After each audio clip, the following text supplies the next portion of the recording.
Bonjour Philippe Tibi, j'ai le plaisir de vous recevoir en cette matinée. Alors vous avez un long CV, donc je vais épargner la lecture totale de votre CV, mais vous êtes économiste, vous êtes professeur de finance notamment à l'École Polytechnique. Vous avez aussi présidé l'AMAFI, qui est l'Association française des marchés financiers, de 2007 à 2014, mais vous êtes surtout connu depuis quelques années pour être l'architecte d'un grand plan de financement des startups qui porte votre nom, qui s'appelle le plan Tibi. Alors le plan Tibi, vous allez nous en parler, mais c'est plus de 15 milliards d'euros qui ont été investis depuis 2020 dans la tech française. Alors au début, lorsque vous avez lancé ce plan avec l'État, le constat c'était qu'il n'y avait pas assez d'argent privé pour financer la tech en France et qu'il fallait rattraper le retard vis-à-vis notamment des Américains. 6 ans après, le monde a beaucoup changé, on est passé par plusieurs crises. Où est-ce qu'on en est aujourd'hui en termes sur ce constat de 2020 ? À quel point les choses ont évolué et à quel point justement ça reste aujourd'hui encore un problème ? Bonjour à tous, merci pour l'invitation. Je pense que ça a évolué sans être bouleversant par rapport aux États-Unis, évidemment, puisque l'écosystème européen est probablement, il y a un rapport entre 1 à 5, l'ordre de grandeur, en tout cas, vis-à-vis des États-Unis. Je pense qu'en France, ça a changé les choses. En tout cas, il faut demander aux intéressés, puisque comme vous l'avez dit, les investisseurs à long terme, 37 investisseurs à long terme ont investi 15 milliards dans des fonds de technologie. Il y a 140 fonds qui ont été homologués, qui ont bénéficié de ce capital. Il y a une dizaine de fonds qui ont déjà atteint ou vont atteindre le milliard d'euros en encours, ce qui est fondamental pour être visible à l'échelle internationale. Et l'ensemble des fonds non cotés géreront collectivement 45 milliards d'euros à peu près. Donc je pense que c'est très clair qu'avec la Suède, qui est un pays de 6 fois plus petit que la France en population, la France, c'est clairement le premier écosystème de l'Union européenne. Maintenant, quand on regarde la situation en Europe, en fait, les institutions comparables, c'est en France, en Europe, il y a 15 000 milliards d'argent institutionnel facile à identifier. C'est 9 milliards pour l'assurance et 6 milliards pour les fonds de pension. L'allocation vers la technologie de ces fonds, c'est 0,05%, quand les Américains sont entre 1 et 3%. C'est-à-dire les grands fonds de pension californiens sont à 3%, même les compagnies d'assurance comme MetLife sont à 1%. Donc on est encore loin. Mais alors, à la suite peut-être du rapport Draghi, en tout cas c'est une prise de conscience, il n'y a pas eu beaucoup de choses qui ont été réalisées. Mais ce que montre le rapport Draghi, c'est que l'écart de croissance de PIB entre les États-Unis et l'Europe depuis 20 ans, c'est essentiellement dû à un défaut d'investissement privé. Je pense que c'est important parce qu'on a toujours l'impression que l'État ne fait pas assez en Europe, le capital public ne fait pas assez. En fait, en pourcentage de PIB, on est vraiment identique. Je pense qu'on pourrait mieux faire. En tout cas, d'abord, on pourrait éviter de dupliquer en Europe, et puis il pourrait y avoir une gouvernance un peu plus solide dans chaque pays probablement. Mais le gros défaut, c'est l'investissement privé. Donc c'est ça qu'il faut arriver à stimuler et en coopérant avec les autres écosystèmes. Alors justement, si on fait le bilan de votre initiative, donc elle a eu 2 phases. La première phase, Ouais. c'était 6,4 milliards d'euros qui ont été investis par les banques assureurs, principalement. 2 tiers. 2 tiers. Et la deuxième phase qui s'achève en 2026, donc là, c'est à peu près plus de 9 milliards, c'est ça, si les derniers comptes sont bons ? Oui, aujourd'hui, oui, c'est le chiffre d'aujourd'hui. Si en tout cas, on est au-delà assez nettement au-delà de ce qui était anticipé, puisque la promesse, c'était de 7 milliards jusqu'à la fin 2026, et on est déjà en septembre dernier à 9 milliards. Donc je pense que c'est aussi intéressant de noter que lorsque les investisseurs sont confrontés à des fonds de très bonne qualité, ils investissent plus que ce qu'ils avaient pensé à l'origine. Donc c'est comme souvent en finance d'ailleurs, c'est l'offre qui crée la demande. Quand il y a des opportunités financières de bonne qualité, les investisseurs font le travail, c'est-à-dire qu'ils investissent. Plusieurs personnes ce matin ont justement appelé à investir beaucoup plus, à créer un choc de financement. Vous parlez de choc, mais pour le privé surtout. Là, en 2026, la deuxième phase du plan Tibi arrive à sa fin, donc on pense à un Tibi 3. Qu'est-ce que vous pouvez nous dire sur le futur Tibi 3? Déjà, est-ce que vous confirmez qu'il aura lieu? Et qu'est-ce que vous pouvez nous dire sur son financement et sur comment justement passer à l'échelle? Roland Lescure l'a annoncé lors de la journée défense qui a eu lieu la semaine dernière à l'école militaire. Donc on travaille activement maintenant sur ce sujet. Pour nous, on a plusieurs objectifs. Le premier, qui est le plus fondamental, c'est d'augmenter la proportion de deep tech dans les applications qui sont financées. Aujourd'hui, on a 30% de deep tech, ce qui n'est pas rien, après tout. 30% de deep tech dans les capitaux qui ont été d'ores et déjà déployés. Sur les 45 milliards dont je parlais, il y a une vingtaine de milliards qui a été déployés dans des vraies sociétés, enfin dans des sociétés, dans des startups ou des scale-up. Donc notre aspiration, c'est de passer à 50%. Et pour ça, on va procéder avec des mesures d'incitation. Notre expérience, c'est qu'on n'oblige pas les investisseurs à gérer un tableur avec des contraintes, etc. Notre expérience, c'est que ça ne marche pas et qu'il faut mieux trouver des incitations positives pour qu'ils le fassent. Donc ça, c'est un sujet extrêmement important parce qu'on vient de parler de souveraineté dans la table ronde précédente. La souveraineté, c'est d'abord la deep tech. Pourquoi? Parce que la deep tech, elle a deux aspects fondamentaux. Un, c'est de la propriété intellectuelle, donc ça a des revenus qui ont vocation à s'inscrire dans la durée, mais surtout la deep tech, elle est le plus souvent dual. Donc elle a des applications militaires et on voit bien qu'on ne peut pas dépendre pour l'intégralité de nos systèmes de défense de systèmes qui sont pas européens. Alors, juste pour préciser la méthode de votre plan, du coup, le concept, c'est donc du coup de mobiliser les institutionnels pour que eux-mêmes financent par ricochet des fonds de capital risque et à toutes les échelles de financement des startups.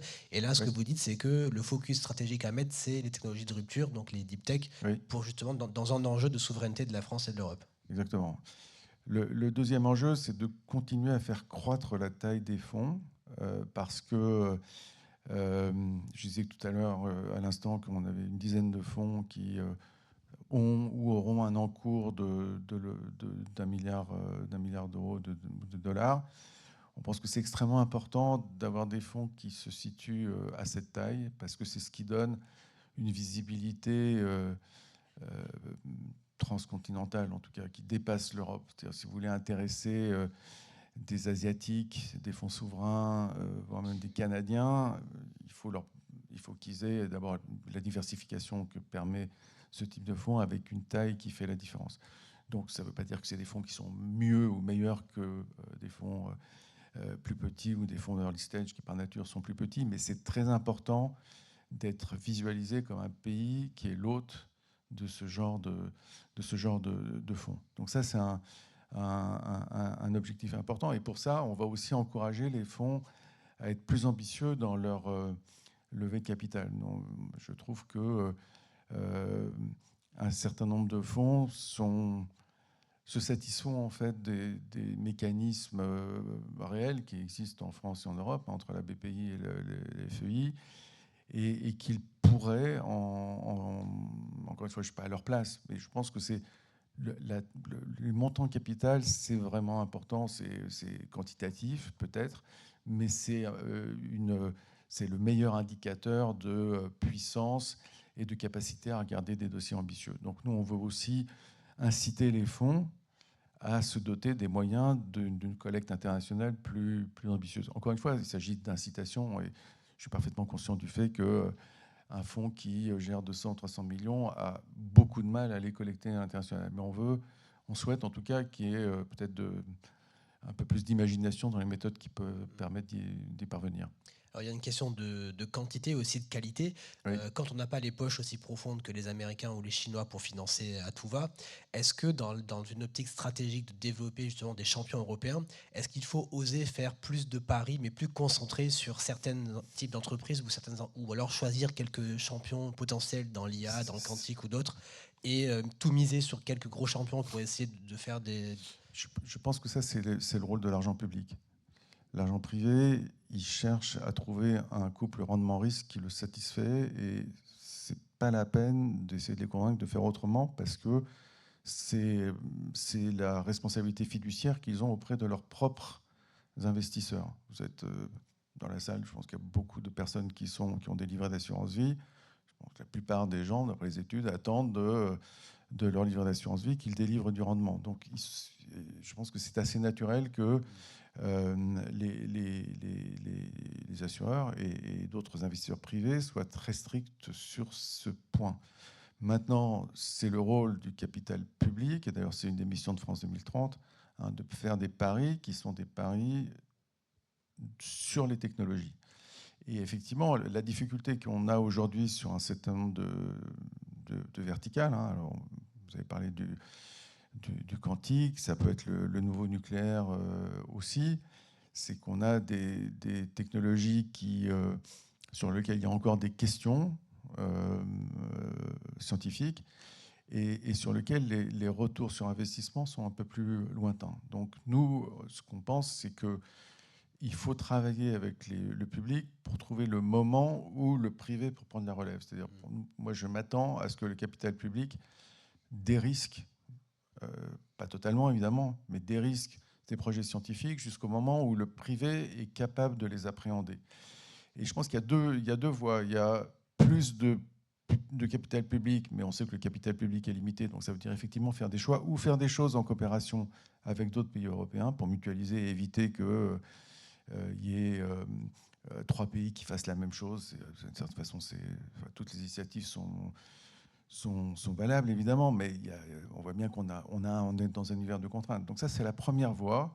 Et la deuxième, qui je pense n'est pas assez utilisée, c'est d'impliquer des clients dans ce financement.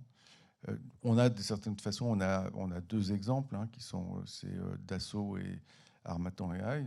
C'est un contrat, Dassault a investi, mais dans le cadre d'un contrat de fourniture très ambitieux pour cette start-up. Et ASML et Mistral, sur des montants très importants, c'est aussi dans le cadre d'une relation commerciale. Et je pense que sur un certain nombre de sujets, on peut penser que le quantique, par exemple, lorsque ça marchera, la production sera limitée par rapport à la demande. Et je pense que c'est une façon pour certains futurs clients de s'assurer un droit de tirage sur des technologies qui sont rares. Je pense que contrairement à ce que disent certains, dans la technologie, on a aussi un monde de la rareté. C'est vrai qu'il y a un monde de l'abondance qui est la duplication immédiate parce qu'on est dans le numérique, mais on voit bien, y compris pour l'LM, que la rareté, elle sera dans l'énergie, dans l'accès aux chips, et qu'il y a des domaines dans lesquels ça peut valoir la peine, c'est eux qui en seront le juge, en tout cas pour certains clients, de s'assurer une disponibilité qui peut faire gagner beaucoup de temps et donc de l'argent sur des développements, ou qui leur permet d'avoir une offre commerciale de meilleure qualité et donc de développer un avantage concurrentiel plutôt que leurs concurrents. Alors, vous avez mentionné une chose intéressante sur laquelle j'aimerais rebondir, c'est le côté européen aussi. Votre initiative, elle est française, elle a un périmètre français. Vous avez mentionné justement la nécessité d'avoir une cohérence au niveau européen. Je sais que vous faites aussi le tour des villes et des capitales européennes pour rencontrer vos homologues partout ailleurs. Est-ce qu'il faut un TIBI européen? Est-ce que c'est pertinent ou pas? Et vous avez récemment rappelé d'ailleurs les pays européens investir 150 milliards dans la tech à l'horizon 2030, je crois. Voilà, donc quelle est la logique de ça et comment faire de votre initiative un espèce de sujet européen, quoi? Moi, ce que je pense, c'est que chaque pays a ses caractéristiques propres. Chaque pays a sa dignité aussi, entre guillemets. Donc, je pense qu'on ne fera pas un projet qui aura l'air d'être dominé par les grands pays européens parce que ça n'est pas motivant pour les autres. Donc moi, ma conviction, et c'est pour ça, quand je me déplace, c'est que en fait, je suis invité par des pays qui sont intéressés par notre expérience et qui souhaitent échanger à ce sujet. Ce que je recommande, c'est de développer leur propre écosystème. D'ailleurs, il existe très bien en Suède, il existe en Allemagne, il commence à exister en Pologne, de créer leur écosystème de financement.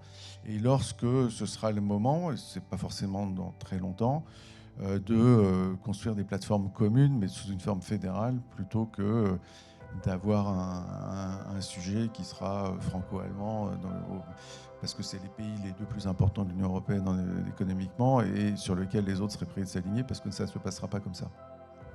Eh bien, merci beaucoup, ce sera le mot de la fin. Merci beaucoup, Philippe Tivy.